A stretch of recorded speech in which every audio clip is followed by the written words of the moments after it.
para sa'yo, kayo pa. Yun pala siya ay sa kanya na.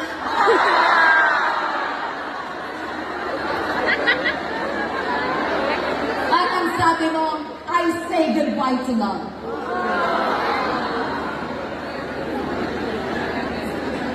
Mag-share po ako ng best revenge. Si Sister Shirley, nagturo ng paghihiganti. O, teka, pakinggan niyo po muna bago ako ma-misinterpret. So, iniwan ka niya. The best revenge is for you to get a hold of yourself.